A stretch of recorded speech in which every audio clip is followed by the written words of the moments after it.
when Smithson scored in Game 5 in overtime versus the Ducks in Anaheim? How can I forget? Well, come to think of it, I actually do forget because I think I blacked out until the next morning after that goal. Well, that feeling times 1,000 for what the Leafs must have put Toronto fans through in their game tonight in Detroit. If the Preds ever had a performance, win or lose, like the Leafs had in their game tonight against Detroit, that might be one of your shortest PFRs ever, I would predict, despite having the most goals. This despite the fact that the refs had me all up in twists with some of their calls in this game. Preds lose 3-2 to the Tampa Bay Lightning in Nissan Stadium in front of 68,619 people. After starting the week so strongly with 2 wins against 2 superior teams in the league, the Preds have a slight letdown to end the week against the defending back-to-back Stanley Cup champions. So I guess it's not a total negative that you took this team to the limit, only losing by a goal. For the first time in 2 years and 2 months, the Preds are playing in their second outdoor game for an NHL regular season game. But this is the Lightning's only first time playing in an outdoor game, and they've been around since 1992. Fortunately, this time for the Preds, as last time they had to play in Dallas, this time they get to play in their friendly surroundings, not Bridgestone Arena, just across the Cumberland River inside Nissan Stadium. Unfortunately, for the second time in as many tries, they not only don't get the W, they also have to play against that pest known as Corey Perry. Nice pregame festivities, and I had the checklist ready to make sure the fans were doing their job during the game. I heard the booing as the Tampa Bay Lightning players came out onto the ice. I heard the "Use" during the national anthem, loud and clear, Preds Nation. Good job. I heard the "Sucks" chant during the player announcements, and you didn't really get to hear it during the first Preds goal, but during Forsberg's goal eventually in the third period, it came through loud and clear through the TV. It's all your fault. Very good, Preds Nation. And to top off everything else, you had everyone's favorite Pekka Rinne, fresh off of having his jersey retired on Thursday, with the ceremonial puck drop and a catfish toss, and oh, that gave me all the feels. Only a minute and 19 seconds or so into the first period, play is behind the Lightning net, and Ryan Johansson goes in to hit Cernak against the board and gets him a little high, but doesn't really leave his feet. And at first, the refs call a 5-minute major, and they have to review it because if it holds up as a 5-minute major, Johansson is tossed. So Preds fans are hoping he might catch a break. Would you really toss somebody that early when the other guy didn't really look injured, even though Cernak would leave the game later on? And yes, the Preds catch a break. It's only a roughing, so Johansson just gets to serve that penalty and gets to stay in the game. Some good looks for the Lightning on that opening penalty by Johansson, but the Preds killed off trying to build some momentum. The Preds would then get their first power play of the game. Joseph goes off for high-sticking Roman Josi, and on the ensuing power play, as the Preds would get to work, thank God we got to see it, and it wasn't a total distraction of Jackie Redmond of the NHL Network interviewing everyone's favorite Pekka Rinne. Pekka, we love you. I'm sure you'd understand that we would rather that interview be done at the first intermission so we could actually hear the call of the play being set up. And thank God it was over just in time to actually see Tanner Jeannot open the scoring on a sweet tap-in, 1-0 Preds. About halfway through the first period, we have the second most annoying player off of the Lightning to most of Preds Nation, I would assume, Pat Maroon, taunting people on the Preds bench to want to go with him. And finally, Michael McCarron has had enough, and those two have a short bout to finally try and shut him up. Under 5 minutes left to go in the first period, Preds have some good pressure, some good looks in the Lightning zone. The Lightning cannot get it out, but fortunately for the Lightning, Vasilevsky is able to cover up at a key moment to keep it only a 1-goal Preds lead. As the first period winds down, Matt Benning takes an unfortunate interference penalty that would prove crucial for the Lightning, but it isn't damage done yet as the Preds hold on to their 1-0 lead.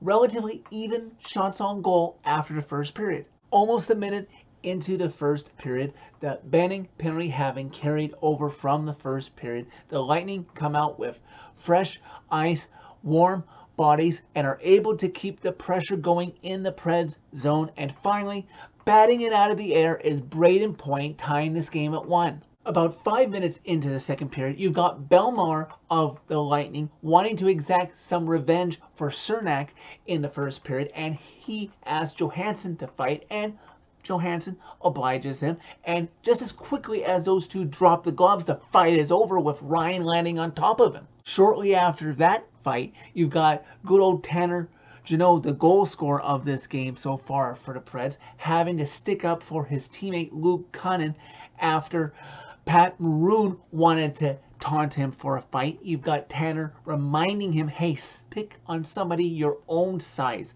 buddy. But unfortunately, right after that, Tanner Jeannot makes the mistake of high-sticking Ruda of the Lightning, putting the lethal Lightning power play right back to work. And on the power play, the Lightning take advantage. But just before that, I realize, why is Harper dressed in this game? Why is Bobrovsky not dressed instead of him? And sure enough, more times than not, number 17, not this 17, number 17 in your program is gonna prove costly. And Hedman gets it over to Kucherov, and who is providing the screen in front of Saros? Not a Lightning player, no, one of his own teammates. Ben Harper provides the screen, and Kucherov is able to get it through past Saros. The Lightning have their first lead of the game, up 2-1. Then there was a scrum about 7 minutes into the second period after a quick whistle when Forsberg would have had potentially a great chance to score, and the whistle blows just as Forsberg might have tapped it home. The Lightning players are all pissed off that he went after the whistle had blown, but you've got Michael McCarron reminding him, hey, the puck was loose, guys. And what is with the Preds' luck recently? The NHL has got to be better about having their officials in better positions not to blow quick whistles. We all remember Game 6 in 2017. We all remember what happened just not 2 days ago versus Dallas. And now you've got this situation. We reached the last couple minutes of the second period. Philip Myers takes another penalty that was ill-advised at an inopportune time for the Preds, a tripping penalty, but fortunately this time for the Preds, they kill it off. Fortunately for the Preds, they would only trail by a score of 2-1 after 2. This despite having one of their worst periods of hockey on the shot clock, having only 5 shots in that second period, probably their worst single period of hockey in the last half a dozen games. You're not going to score many goals generating that little offensive pressure with shots, much less convert those goals into winning games. The third period starts off with another successful kill by the Preds for the Tampa Bay power play, but Tampa Bay seems satisfied to kill the clock and not allow a lot of pressure with the way they defend to try and get the 2 points out of this game. About 7 minutes into the period, the Preds catch a break with Bellemare taking an interference call on Matthias Ekholm, and the Preds seem to have some good offensive pressure to start in that first minute of the 2-minute power play, but the rest of it, they can't get themselves organized. And you've got Joseph for the Lightning, who gets a breakaway on Saros, but can't get the insurance goal. Under 9 minutes left to go in regulation, down by 1. This is not what you want to see happen.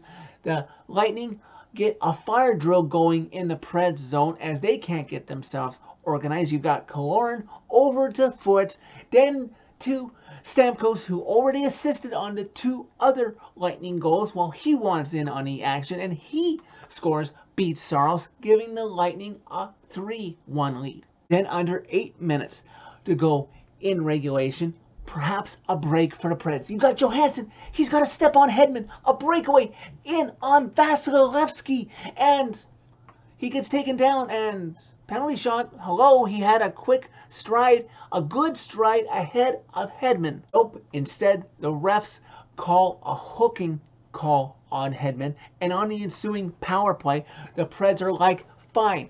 You don't want to give us a penalty shot that we probably deserved on that. We'll take care of this ourselves. And Granlund sets up Forsberg with a beauty one-time chance, and he doesn't make any mistake. He beats Vasilevsky, cutting the Lightning lead down to 3-2. That is Forsberg's 27th goal of the season. He is now just 5 back of David Legwand for tying him, and 6 back all-time of overtaking him for all-time Preds goal scorer. I think I'm ready to tell you my secret now, David. What's that, Philip? Why are you whispering, and why are you kneeling like you're the little kid from The Sixth Sense? I see me catching you for all-time Preds goal scorer. Preds, try as they might to try and get the tying goal. They pull Saros with just under 2 minutes left to go in regulation and get a key face-off in the Lightning zone with about 91 seconds left to go in the game. The Preds would employ the strategy of dump and chase, which never usually works, and even though it worked this one time when Yossi would dump it in, doesn't mean that you should do it more often. You have to carry it in and take the physicality to the opposing team.